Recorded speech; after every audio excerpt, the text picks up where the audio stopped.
2017 தலைநகர் டெல்லியிலே இதுக்காக நம்ம மகளிரணி சார்பில் போராட்டம் நடத்தப்பட்டுச்சு. நாடாளுமன்றத்திலே தங்க கனிமொழி இதுக்காக அழுத்தமாக குரல் கொடுத்தார். தமிழ்நாட்டுடைய குரலாக மட்டுமல்ல, ஒட்டுமொத்த இந்திய பெண்களின் குரலா நாடாளுமன்றத்தில் கனிமொழி பேசினாங்க.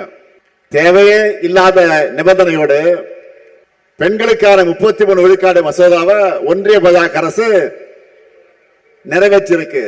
தேவையா இல்லாத நிபந்தனையோடு நிறைவேற்றியிருக்கு. அது எப்போ நடைமுறைக்கு வரும்னு சொல்ல முடியாத நிலைதான் இருக்கு இன்றைக்கு. இது எதை காட்டுது?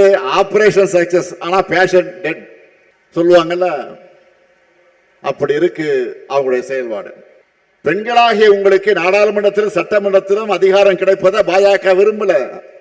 அதனால பெயரளவுக்கு மசோதாவை நிறைவேற்றிட்டு காலத்தை கடத்துறாங்க.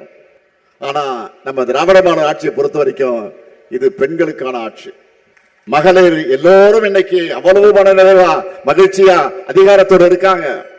இந்த கூட்டத்தில் என்னோட அம்மாவை போல நிறைய பேர் இருக்கீங்க. எனக்கு சகோதரிகளாக நிறைய பேர் இருக்கீங்க. ஏன் என்னோட மகள்களாக எத்தனை பேர் வந்திருக்கீங்க. உங்க எல்லாருக்கும் எது தேவைன்னு பார்த்து பார்த்து திட்டங்களை உருவாக்கி கொண்டிருக்கிறோம்.